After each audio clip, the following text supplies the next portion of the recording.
This is the Unscripted Podcast. Precision. That's what we're talking about today. That's how I made my living. Yeah.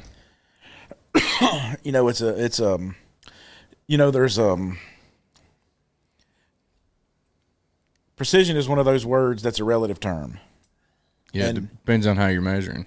Yeah, it depends on what you're measuring with. A carpenter uses a ruler or we call it a tape line. Yeah. If you're And- framing, just get within a quarter inch. You're good. Yeah, and that stuff used to drive me crazy. Mm-hmm. And like I had the guys laying block one time for a house.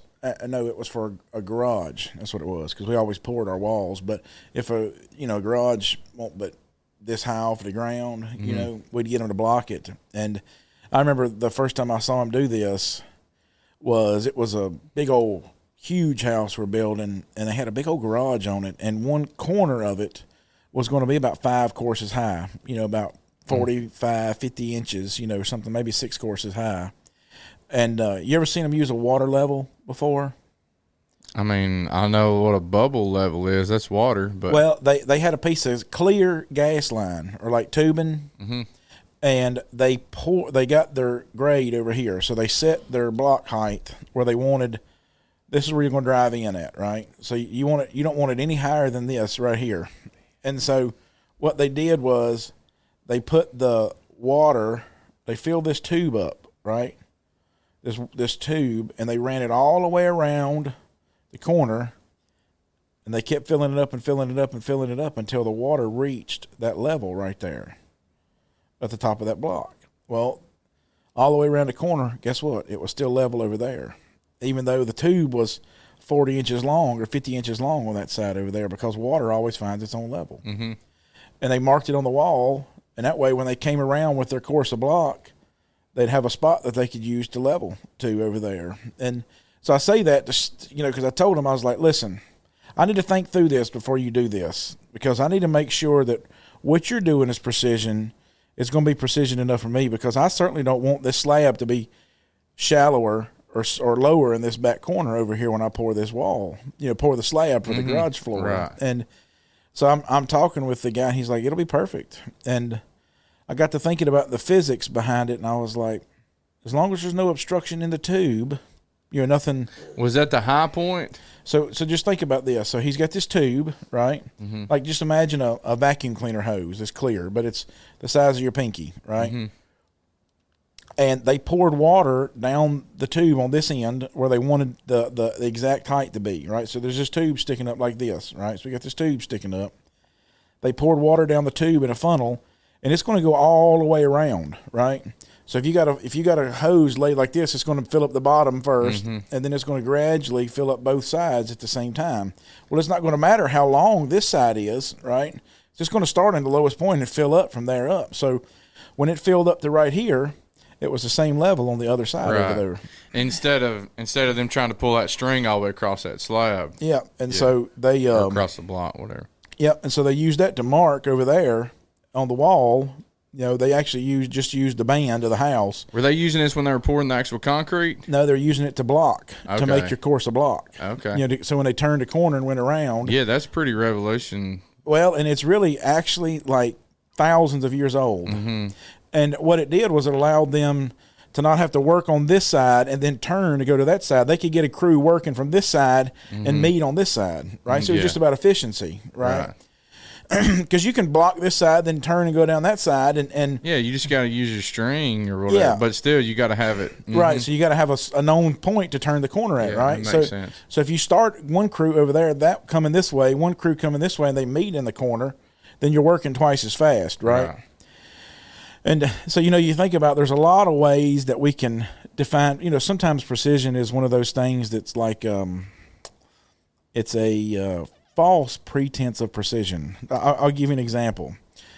When I was in college, I had a car that the transmission went bad in under warranty, and so they were replacing the warranty, and they gave me a rental car, and I'm not approving this, okay? I'm just telling you, this is what what I did. All right, I was a stupid kid. All right, This is his one mess up, Ben. right, The exactly. So that now it's out. Yeah. But the this is why Jesus went to the cross for Chris.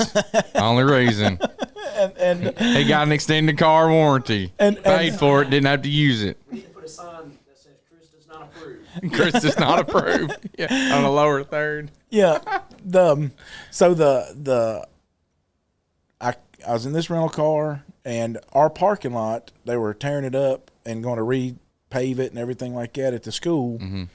So I thought, well, I'm going to try this handbraking thing. Is this in Danville? Yeah. Okay. So I thought, I'm going to handbrake this thing and try to spin it around and parallel park it, right?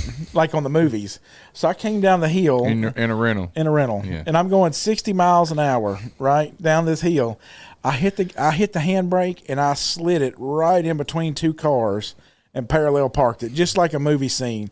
And I got out thinking, I can't believe I did that, you know? and I mean, you know, everybody's looking at you, and you're just like, I did that on purpose. Well, about that time, the dean of the school was standing there. And so he starts dressing me down. He's like, what do you think this is? Martinsville Speedway?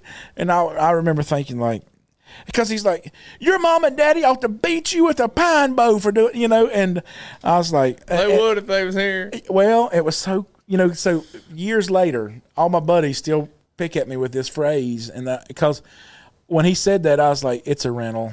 And so the No, wrong one.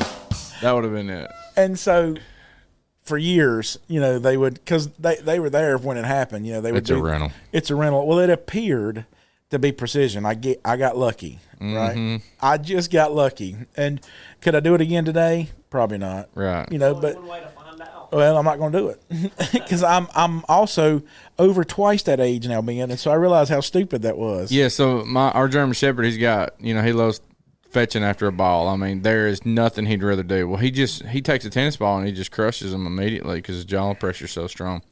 So we get him a Kong, and which is just a big old massive rubber, you know, thing. You might as well bought him a thing of steel, you know. And so he's had this thing like 10 months, and I was examining it the other day, and it's just barely got one little line that's messed up on it. But it is, I mean, he is going to break it, but he just, you talk about jaw pressure, and it helps his jaw pressure, but so all he wants to do is us throw this thing. He'll bring it back 500 times. And but you have to do this with him, or he'll tear up other stuff. He has to get that energy out. Right. And kind of like, you know, So some kids, you know. Right. So do you have to send Carson and him out, like, go throw the ball with the dog? You go spend 7 minutes with him, do at least 15 throws, you know, right. just to get him more down. Because he'll chase the foiler around the yard and just don't get tired. Oh, right. Yeah. Right. It's just like, Case, go out there and go do 7 rounds with him, you know. And he's just wide open. Right. But anyways, so throwing this thing, there's a bucket out in the yard that, like, Camille would put, like, sand. Kid would put a sand in or whatever. Yeah, a little sand pail. Yeah, a little sand bucket or whatever. I throw this Kong one time. It hits one of the wires up on the satellite wires or whatever, cable TV wires. Hits a wire, bounces once, and lands right in the bucket. And it's like, I could not do that again ever if I ever tried. Right, it's a dude perfect shot. Yeah, super lucky. It's like, why didn't you have this on camera? Like, you would have been a YouTube star if somebody had that on camera. You should have said, yeah, this was the before 90s. You did that, you should have said, hey, Bubba, what's this? Yeah. If I'd have said that, that automatically determines that you'll die or maim yourself. Anytime you start any kind of heroic event by y'all watch this, you're fixing to go, it's going to turn out bad for you. Yeah. That's the curse word. I remember going through sniper school and talking about precision, and it was we were just, our department, like, sometimes they might need an extra sniper on a call, and sometimes you might need an extra entry guy on a call. And so we were just we wanted to be purpose people or whatever. Swiss Army knives. Yeah, trained in a lot of different ways. So I remember when some military guys come out when we were doing it, because we were training in a military base, and this guy was with the Department of Energy. And I'm going to be careful about all the stuff I talk about, but these guys protected the nuclear stuff, and they were former SEALs and different guys like that. Well, he was talking to us, and he said, hey, y'all, we got 50,000 rounds we have to shoot in the next 4 days. He's like, y'all want to come help us?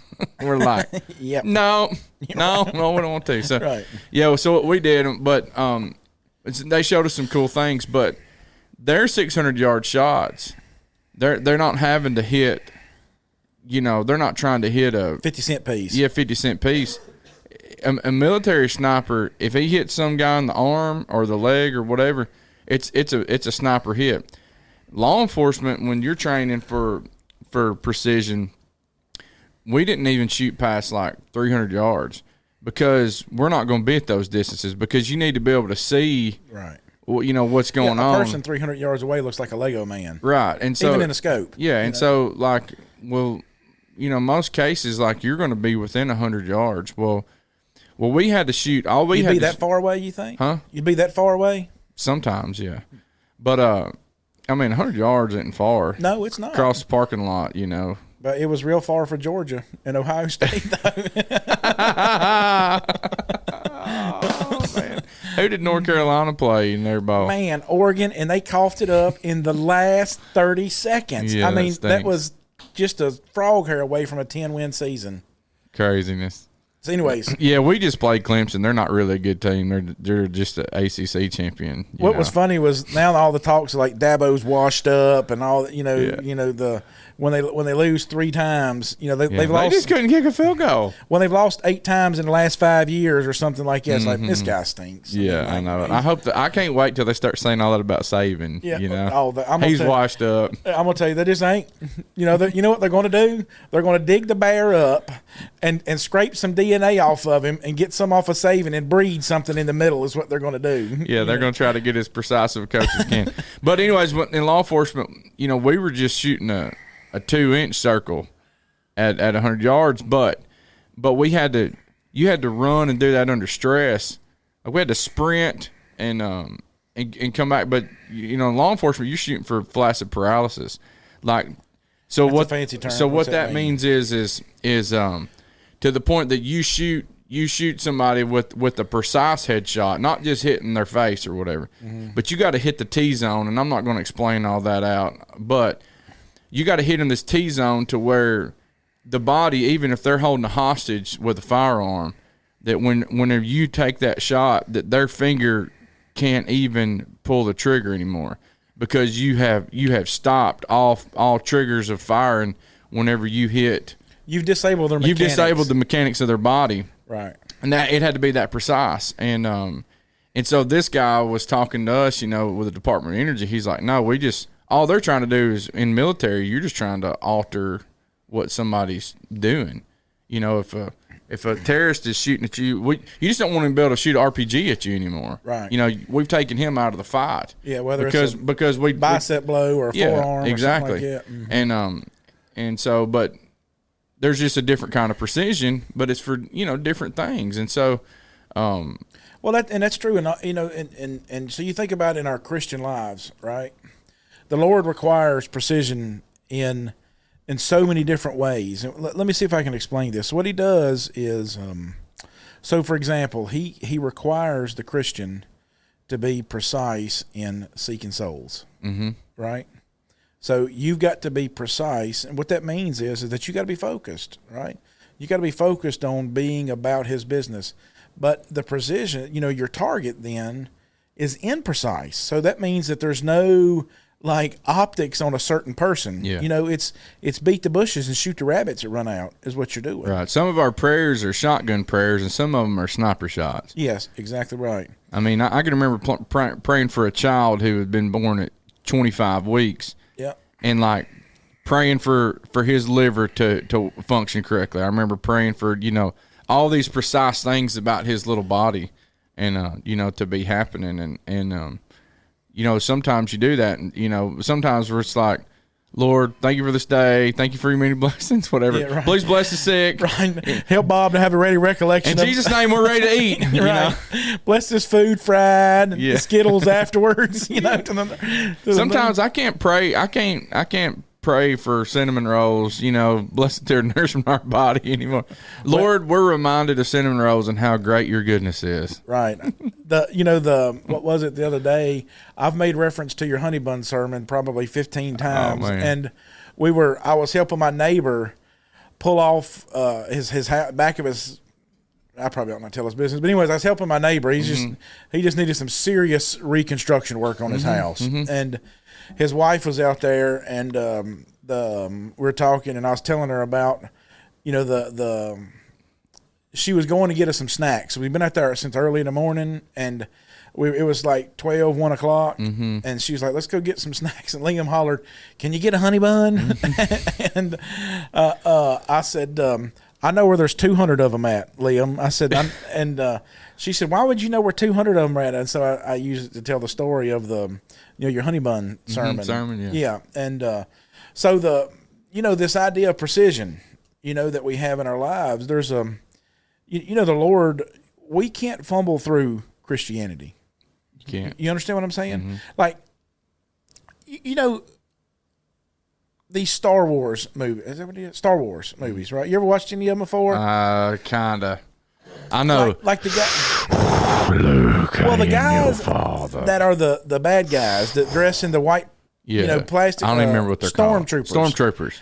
Like, I mean, it's you don't find out till the new series, the ones that really stink, the new Star Wars movies, that they're all kind of bred. Yeah, everybody's like, you shoot like a stormtrooper. Yeah, because these guys never hit anything. Shoot. You know what I mean?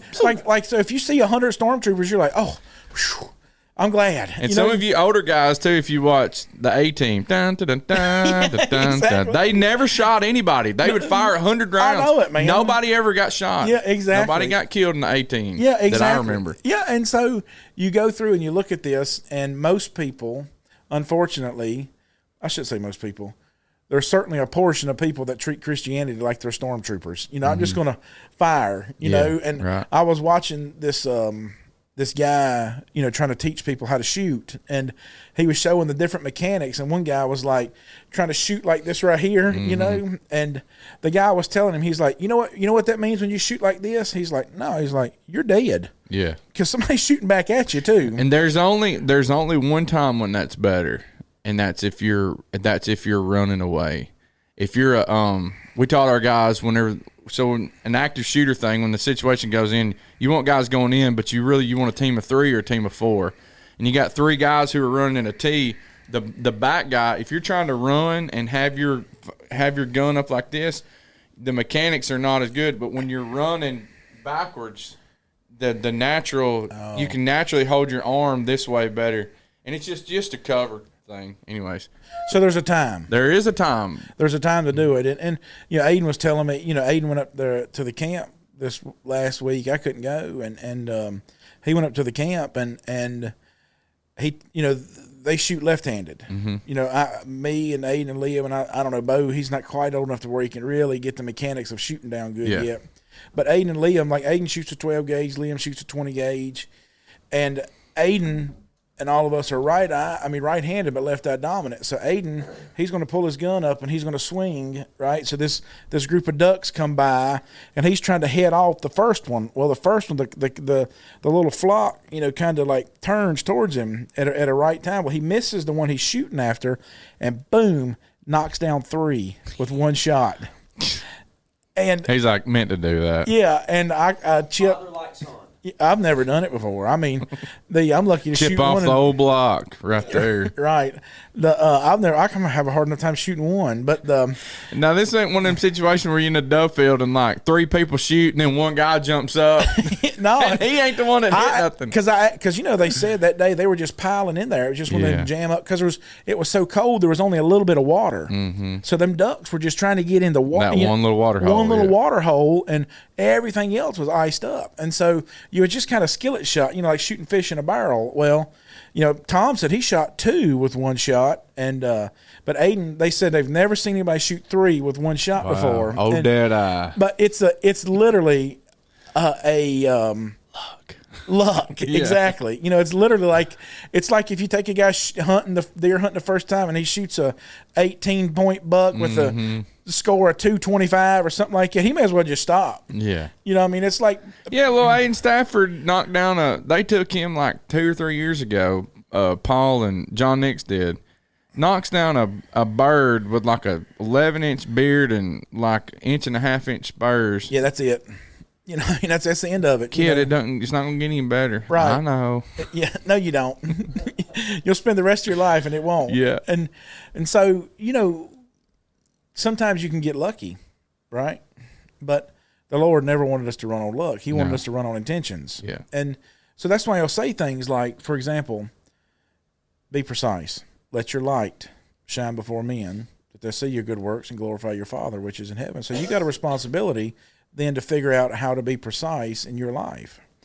Because if you just think, Lord, I'm going to let you make the cases for me, you know what you're doing is you're asking him to you put it on the tee and let me know when it's there. Let me, put it on the tee and send me the email for tea time. It don't work that way.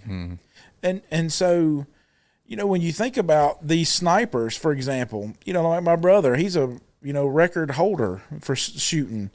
And it ain't just as simple as putting your crosshairs on the target and hitting the bullet. I mean, hitting and pulling the trigger. There's a lot that goes into it. There's a lot of things that you got to understand before you can really hit the mark. And, that's why the Lord wants us to understand that there's this growth process you have to go through. There's a lot of things you need to understand before you can really hit the mark. It ain't just believing in Jesus. It ain't just being happy about Jesus. It ain't just, a lot of people want to hear about Jesus, but they don't want to hear from Jesus. Yeah, I remember we were setting up to build something in your shop, and we were making a jig.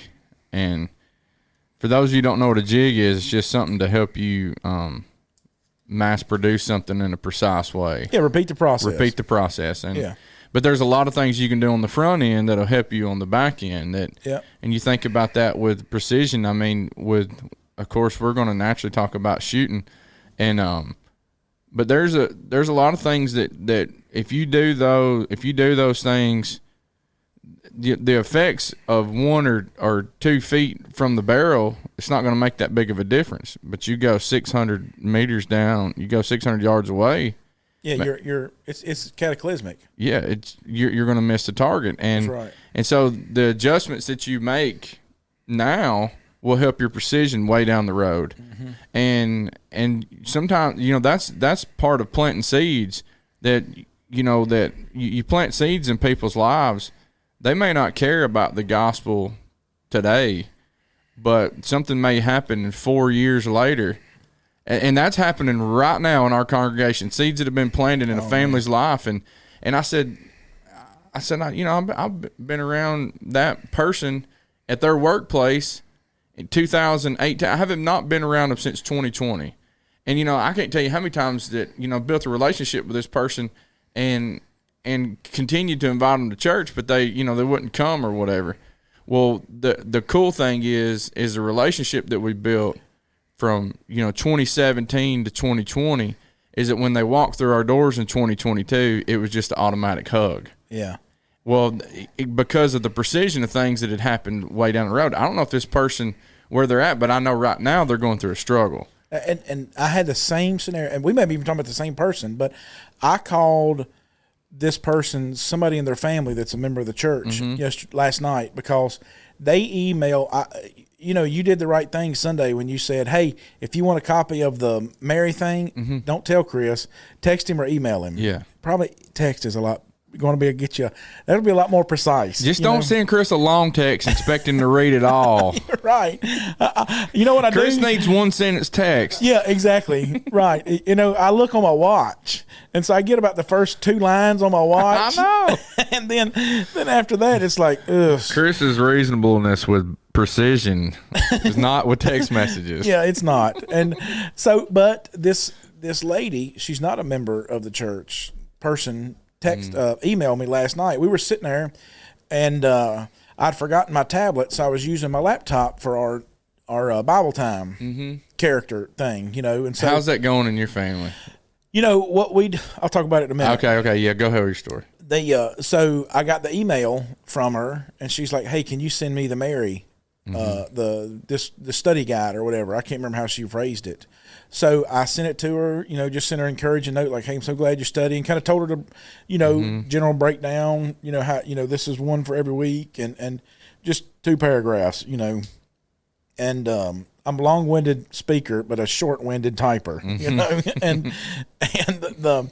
So I immediately called her son, and I was like, "Hey, just want you to know." I hope we're talking about. Yeah, we're probably talking about the same person. Your mama reached out to me, and he's like, "Man, you can't believe how much it." He said, "That just sends cold chills up my spine." He said, "I just can't. You can't imagine how important that is to me."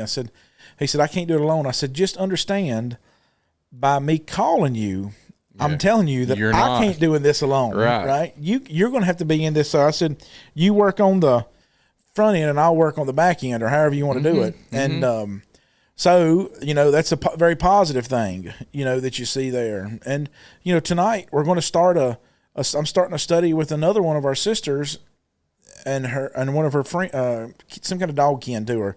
They came to our trunk or treat, and those were things that we were precise. So you think about this. Our trunk or treat, what we did was we made it precise. We're going to work on evangelism, right? But we didn't set optics on, we got, like, you go to some of these hunting places here, and I've just never had to deal with any of this stuff, so it may be common to people here, but, where I come from, it's just a lot of big deer anyways. And so down here, there's not as many. Not down here. So they have these rules, like if you shoot anyone smaller than this, you have to, there's a fine you have to pay. Right. You've seen these things before. And, it don't work that way, with the Lord. He's giving you the command. And what it is you seek, right? You seek and save the lost. And there is no big rack, little rack guys that you're after. You're after anything that you can get a hold of. Well, we're going to start a study tonight with this lady, and that was a seed that was planted because we were setting optics on it at our trunk or treat. And precision. Yeah, you think like you think about, people may think that's a foolish thing. Like, did you hear what Taylor said? Going to Heritage? Oh yeah, absolutely. I mean, like yeah, we were having those conversations. In fact, Heritage wasn't even on. This is a great precision story because, so Taylor has been a Christian a little over a year now, doing awesome things, and he wanted to further his stuff he just really wanted to go all in with Jesus, just a lot more. And so he had on his mind, one school of preaching or a Christian university. And so we were just kind of going through the pros and cons with that. I'm going to tell you something, Kirk, I hope somebody shares this with Kirk Brothers, but Kirk Brothers come out on the stage to give his 2-minute spiel. They get a, time slot or whatever. Do you know Kirk? Pay for a time slot. Yeah. And, somewhat, yeah, a little bit. Anyways, so he said, he come out and he's like, all these other people are talking about their universities or whatever, and he comes out and he's like, if ministry is your thing, like, we're the deal, and so, anyways, he sold it to Taylor just because of the precision that he talked about with ministry and that whole focus, and he's like, all right, that's where I'm going. But the story, I mean, it's because the idea of precision is that it started a long time ago. With prayer. Yeah, that's exactly right. And so you think about all those things. We're going to have this trunk or treat. We want to be focused with people that come. All these things that lead up to now. Yeah. We've got a guy.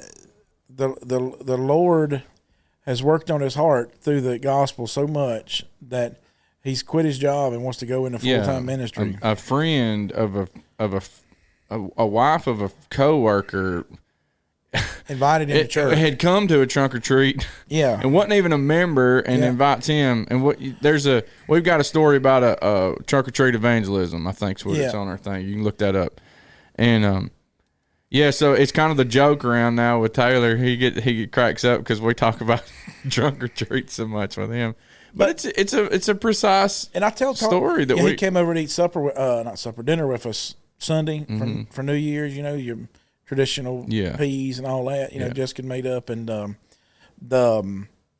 so you think about that, and I told Taylor, I was like, Taylor, he's like, everybody was asking me to want to hear my story. And I was like, Taylor, I was like, that's just foolishness that the world wants to get caught up in. I said, they want to hear the story about the meth head that was laying in the ditch and somebody stopped him and taught him the gospel. I was like, Taylor, I was like, let me tell you, those stories exist, but they are so hard. They are so hard. And I don't mean that you shouldn't focus on those guys, but they are so hard because what happens is those guys that have all those problems, it's very hard to overcome those problems. I mean, they just have so many challenges in their life. And I'm not saying that they can't be, because literally I had a family stay with me last weekend that we converted that was in that situation. So I'm not saying that it can't be. I said, so Taylor, don't feel like your story is not profound. I was like, you just always remember this one thing.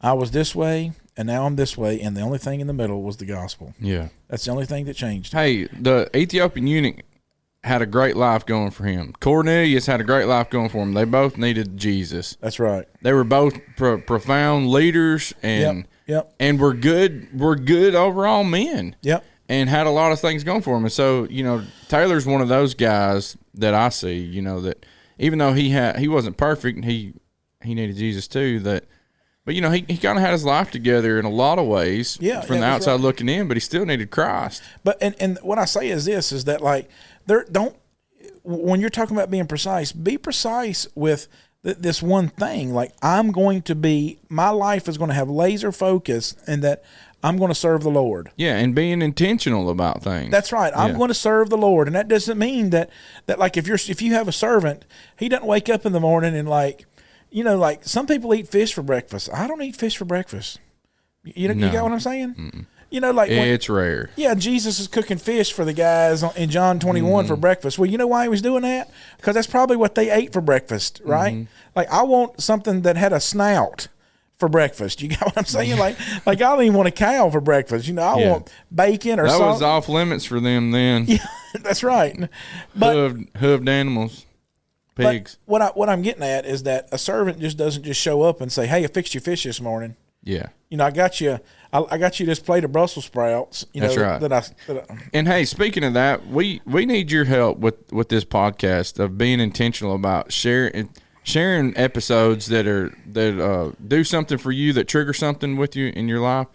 And we need you to be intentional too, just leaving us a comment too, because that helps our thread and helps our algorithms and those kind of things to help us get the word out. So if this podcast does stuff for you, and so there was a precision.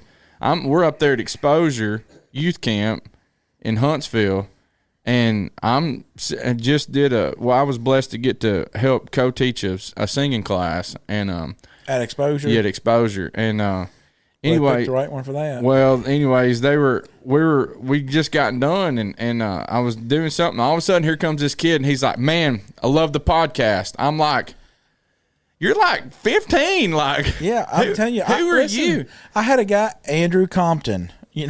He's one of. I saw him at family camp this year. His daddy. I think that's him. This the same kid. That's the guy. That's the kid. Yeah, that's the kid. So Andrew.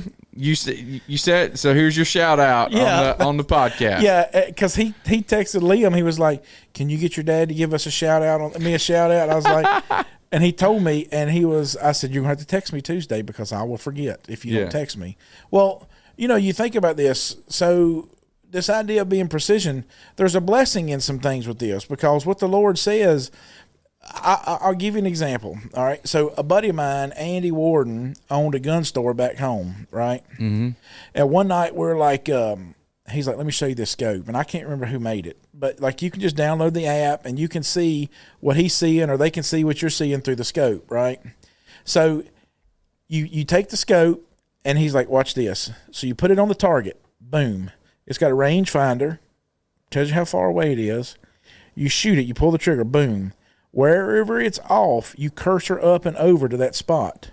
You got me? Mm-hmm. And then you lock in on your bullseye. Click. That's bullseye. So you got to have your gun locked in, right? Your gun's locked in. Boom. Right. Yeah. You got your target. Right. You lock in on your target. I mean your bullseye. Right. What you're going to shoot at. Click. You cursor up and over whatever direction you got to go to where the hole went through at, and it does all the calculations for you. Yeah. Next trigger pull. Boom. Should be right on. Boom. boom. So what here's the blessing is that we've got technology Yeah. that helps fix our Till the batteries run out. that fix our problem. Well, Jesus fixes ours. Yeah. So you know, the up and over with the cursor is Jesus now, because what he wants is he wants you to be shooting for the target, and his grace is what pulls us, moves the target for us. Yeah, here's something that and I don't want to read this whole story, but Jesus told this the parable of the laborers in Matthew 20. Yeah, it's a great one. And one thing that that this is what he calls us to precision, to be people who are active and are working. And he says the kingdom of heaven is like a landowner who went out early in the morning to hire laborers for the vineyard. When they had agreed with the laborers for a denarius a day, he sent them into his vineyard. Then he goes out the third hour, and he saw others, and here's the point I want to make. He saw others standing idle in the marketplace. They weren't doing anything really with their lives. Right. And so they're not. That's everybody in the world. Yeah, you got people who are in the marketplace who are sellers. Right. Well, they're not standing idle. That's right. And then he says, hey, you go into the vineyard and whatever's right, I'll give you. So they went. So then he goes out the 6th hour and did likewise. In the 11th hour, he went out and found others standing idle. And he said to them, why have you been standing here idle all day? They said to him, because no one hired us. So he said, you also go into the vineyard and whatever's right you receive. Anyways, the right time to start being precise in your life is today. Yeah, it's right now. It's at this hour. Yeah, I mean, I had a conversation with a guy that I've known for a long time, and I had a conversation with him a month ago, and then he called me back. He's like, hey, I really want to be focused with my life and with evangelism. He's like, so give me some pointers, So we talked through some things, and I was like, hey, he lives south of Nashville, and it's about 300 member congregation, and I was like, for starters, like, you got guys and girls. I said, but you got folks in your congregation right now. I don't even have to ask, is this true? But I know you have people that are wives or husbands that are not Christians in your congregation that are there. I said, start there. Because he's like, man, I don't even know nobody. I just moved here. I was like, it didn't matter. I was like, that's your door. Yeah. I was like, just go say, hey, Bob, you're not a Christian. Don't say that. But, I recognize Bob's not a Christian. Hey, Bob, I'm new here. And I don't have, let's just go get some lunch. Go get some lunch, right. Just tell me about the place. And then you go, hey, tell me about the church. Tell me about your Christian walk. Tell me about these things. And you get to know those things. And look, you don't have to start making, in fact, it's really not smart to start making sniper shots immediately as far as pointing out things that you think are wrong in somebody's life. And I told him, he asked me, he's like, well, how do I segue into that conversation, about I was like, you just do it. I was like, and this is what you're going to do. You're going to do stupid stuff for a while. I said, you're going to say something dumb, it's just going to take time. I was like, but don't let the first one, my brother sent me a picture of a high point, right? I may have showed you this picture. High point gun? Yeah, rifle. Don't buy one. It had a stack of squib loads in the barrel this long. High Point makes a rifle? It was a High Point rifle, and that may have been it was a stubby barrel, like a 16-inch or something like that. Yeah. So they may make one for an AR or something like that, but it had a stack of bullets. You could see the lines, right, of projectiles in there that long, okay? So that guy, first time he pulled the trigger, he's like, man, I missed a target. I always wondered how close he got. Because, you get a little closer and a little closer. Because I'm like, well, if you don't hit the target, you're way off, right? Yeah. So you just get you try to adjust it in a little bit. Look, well, maybe I saw dirt kick up over there. I always wondered how close that guy got before he said, maybe I'll unscrew the barrel. Or unscrews the barrel. Don't look down at the wrong way. Yeah, he unscrews the barrel and and sees the back end of a bullet. And they sawed it in half, and you could see that many 10, 12 inches worth of bullets stacked in there. He had shot it that many times. Well, at least the barrel stayed up together. That's rare to hear. Well, I thought it was crazy too. But you can Google it and see it, and it's just an amazing thing. Well, what you're saying is a very true thing. Like, don't Don't think you're going to go out there and shoot 600 yards. Mm-hmm. That's okay. You don't have to. You don't have to do that. Get your fundamentals down. Yeah, just get your mechanics of shooting down. Just get your. That's the only way you can be precise is to practice. And there's things. So you talked about this earlier, that shooting stand. Yes. And so there's things that you can put in your life where you're at that will help you be real precise way down the road. One is who you surround yourselves with. Absolutely. You lay down with dogs, you're going to get fleas. Evil company. And that's everything. Evil company corrupts good morals, good habits. I'm telling you, like, I've thought about that. There's a guy that we've been kind of texting back and forwards. And I used that verse, 1 Corinthians 15:33, and we were talking about, like, we usually think about, when Paul wrote that, he's thinking about the people that the Corinthians surrounded themselves with. Well, you know what? We surround ourselves with so much stuff today. It ain't just people. I mean, like, you think about how much social media bombards us with stuff, makes us think bad about people that have different political persuasions than us, makes us think bad about people that have different ideology than us. I mean, you're getting influences from so many ways, and so you stack the deck against you when you start doing that stuff. Yeah, 2 Corinthians 6:14, don't be unequally yoked with unbelievers. Yeah. And so, there's who you're going to marry is going to help or hinder your trajectory way down the road. And I mean, it is so precise and important, that you pick a spouse that's that it's the way God wants. And that's one thing that I have people say as far as in their marriage, in their wedding vows, and to live together. Are you committing to live together as God commanded? Well, that's a shotgun fire that will eventually bring about some precision points in their life later on down the road. Because, you think if a 20-year-old or 22 or 25-year-old, gets married or whatever, the immaturity of somebody and their mindset potentially, and they think they're mature, and I think I'm matured. Right.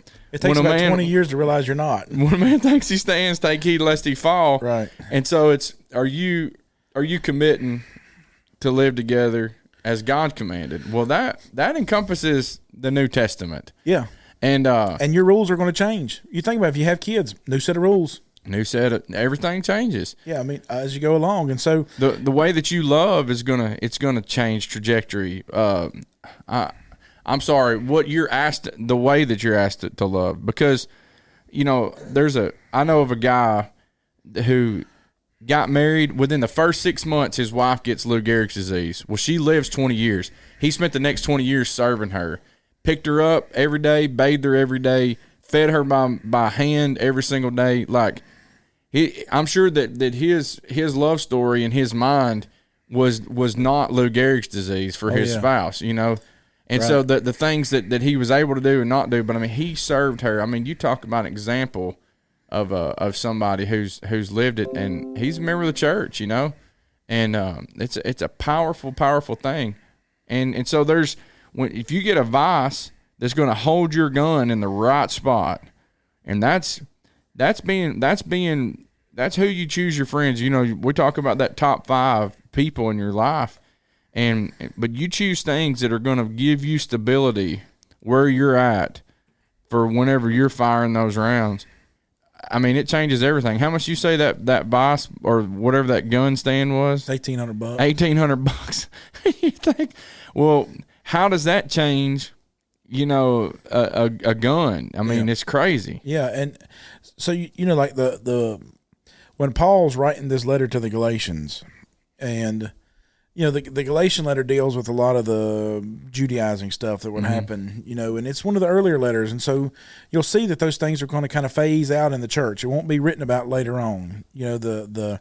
As Gentiles are coming into the church and the Jews are kind of coming along behind Paul saying, you got to keep the old law and you got to do these things. And so what he wants you to do, this idea that Paul is saying is don't be moved away from your focus. Yeah.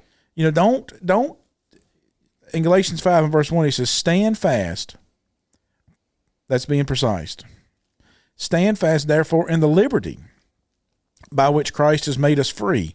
So he's saying, be precise, live your life in a very important way. You got to hold on but you're free, right? So if you do these things the way the Lord tells you to do, you're free. And don't be entangled again with the yoke of bondage. You know, the yoke, just like the one we got right down the hallway right here, it makes you go a certain way. Yeah. It makes you go a certain way. He says, you can't do that. So he goes on and says, like in verse 7, you ran well. Who hindered you from obeying the truth? This persuasion doesn't come from him who calls you. A little leaven leavens the whole lump. Oh, yeah, it does.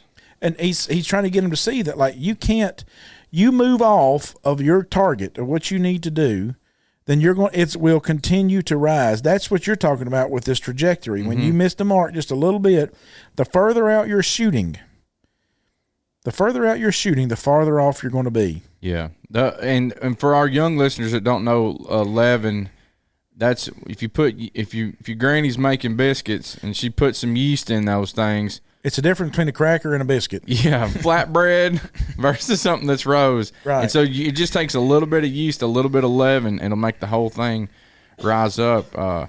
And that's why this is a powerful thing. And I don't remember if it was you that brought it up to me. If it was real smart, it probably won't me. Yeah, no, but talking about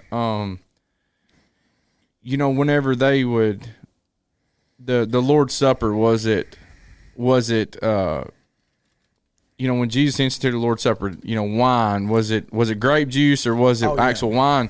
Well, the fact that they were supposed to get all that leaven out of their house for the Passover meant that you could not have fermentation, you couldn't have yeast in your wine, and so therefore you couldn't have because you couldn't have alcoholic wine at that point. Right. And you just think about that very thing, like there are a few Jewish things that they did in Jesus' day that have made it all the way to today. Yeah, and so, but what had happened, God telling them 1,500 years before about the Passover prevented us from knowing. I mean, it makes it to where, okay, it's clear. Right. It's clear 1,500 years later that whenever Christ is instituting the Lord's Supper, that he's, and when it says wine, it's just talking about grape juice there, because there could be no yeast in it. And so, here we are 2,000 years, some change removed from the cross, right? Mm-hmm. Or from the institution of the Lord's Supper, as it were. And, that is one of the very few Jewish that true Orthodox Jews do today. When they go through the process, they will still remove they'll go through the ceremonial unleavening of their house. Now just think about that.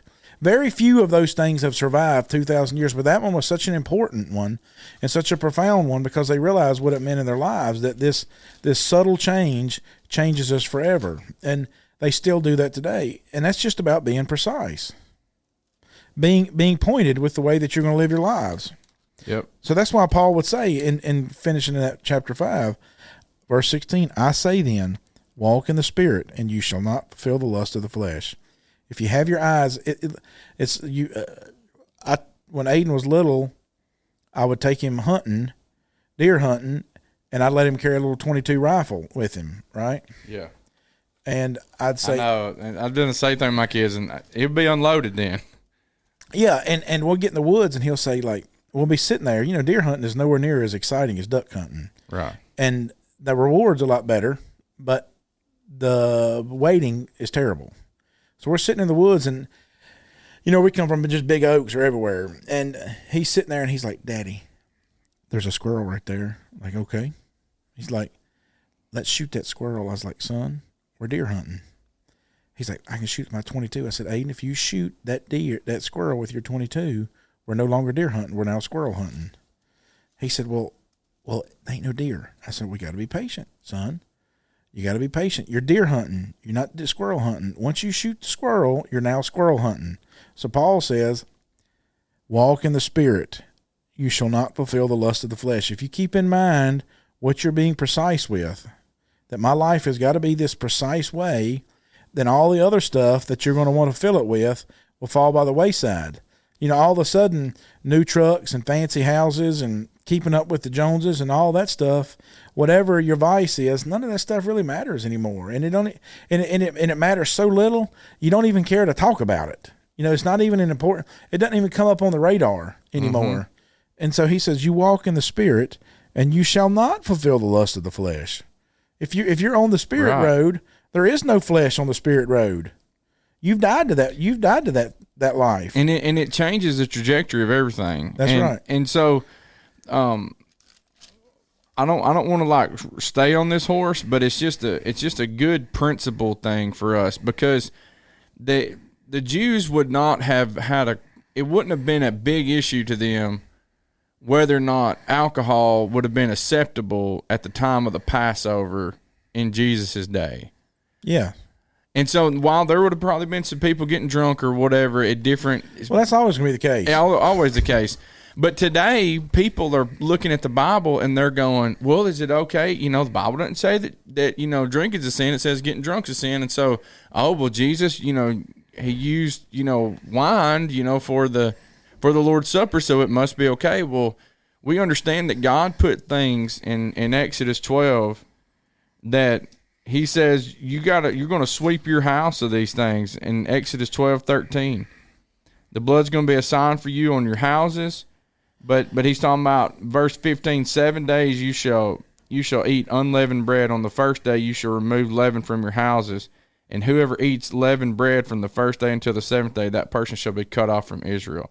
And so from the 14th to the 21st, every single time, like there's no leaven. And so a question that you might have, that we might have today, God in his infinite wisdom and his precision, he answered that and put things in place as what would be holding that rifle steady, because you can put a $4,000 or $10,000 precise gun with a $8,000 scope on that thing, but you put it in the hands of an 8-year-old, he's not going to be able to hold it steady. That's right. And so whenever you put things in that 8-year-old's life that are steady, when you put that vice that's there, that whenever he's 8, he can't move from that. And so if he moves from it, we're going to discipline him. If he moves things that are going to take his life off, because so you think about disciplining your kids, the Bible's very clear about these things. That the Bible doesn't say spare the rod, spoil the child. That's actually not a verbatim scripture. The principle's there. Right. But he who does not discipline his son, it says he hates him. Right. And so we have to be precise in that 8-year-old's life, so that whenever he's 24, he's going to remember the ways that he was trained and brought up, those things that were. But he still has to be precise. He has to be precise in those times too. Yeah, I mean, like you think about this. You see the movies where the guy grabs his 9mm with a 3-inch barrel on it and he shoots somebody 80 yards away through a windshield. Yeah, right. You know, what I mean, that just don't happen. No. You know, what I mean, like I'd be lucky to hit the door from one end of the hall. I mean, the bottom pane of the glass from one end of the church building to the other down there. I mean, right. it's just the nature of things, and so. You know, you're just not going to. You can't expect things to perform outside of their. The reason why you have a 28-inch barrel on a sniper rifle is because the longer the barrel, the straighter it's going to fly. Yeah. You can't do that with a 3-inch barrel. It goes back to that trajectory thing. You can't expect it. If a guy hits somebody at 50 or 75 yards with a 9mm that he shoots out of his hand, he got lucky. Yeah, right. I mean, if he shoots him, you shoot a bullseye at 100 yards, you just got lucky. Yeah, the guy with Iraq veteran 8888, he shoots. He was shooting with a 16-inch barrel, and he's like, he was hitting targets at 400 yards with a 9mm, but it was because his barrel was right, and he was going through the right mechanics. Yeah, you're not going to go down to the academy and get a Glock, 48 or 43 is a short one. You know, you're not going to go down to the academy and get a Glock 43 and start pumping rounds out at 100. You're just not going to do it. It's just not going to work that way off the shelf. And there's this really awesome verse in Isaiah 35, and Isaiah is this prophetic. He talks so much about the church and the Messiah and all these things. And so he talks about why we go back to kind of, I reckon, wrap it up with the stormtrooper analogy, right? So in Isaiah 35, he's talking about this idea that this future point when Zion, the glory of Zion, he's talking about the church, right? Isaiah 2, that's how we know that he's talking about the church, from Isaiah 2. And the Zion is always likened to this like perfect place, right? The church is this perfect place, right? And so this is how you know that he's talking about the future. Then the eyes of the blind, verse 5, shall be opened. The ears of the deaf shall be unstopped. The lame shall leap like a deer. The tongue of the dumb shall sing. Waters burst forth from the wilderness and streams in the desert. The parched ground becomes a pool. The thirsty land springs of water. In the habitations of jackal where each lay, there shall be grass with reeds and rushes. All these things about like the church and the ideal, right? This is like, you know, the are there living waters flowing out of everybody? No, but it is out of the church. Right. And then here comes verse 8. And then here's verse 8. A highway shall be there, and a road. That's the leading, right? And that's being precise. And a road, and it shall be called the highway of holiness. The unclean shall not pass over it, but it shall be for others. Whoever walks the road, although a fool, shall not go astray.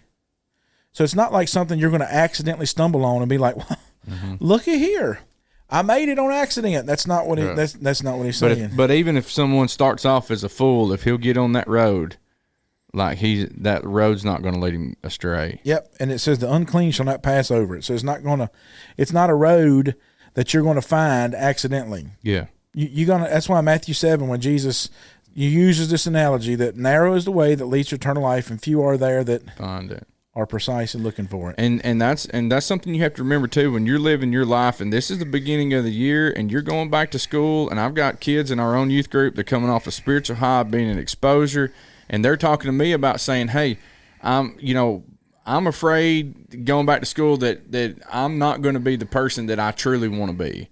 And so we're talking about putting those precise things in their lives. Those are the same things that concerns every faithful Christian. And so what you have to remember is that if you're in school or you're at your workplace or whatever, the highway and the standards that you put, not everybody's going to adhere to it. Not everybody's going to be on that highway. And in fact, you may be the only one who's on that highway, but stick on that thing because, man, it's worth it in the end. God needs some long shots. Amen. And the long shot is not a far-fetched long shot. It's one that can be made with precision. And guess what? When you're missing that mark and it's a 600-yard shot and you're off by an inch or you're off by whatever it is, Jesus, that grace is gonna bring you back. You put those things in place, and man, he's gonna pull you to the target. This is the Unscripted.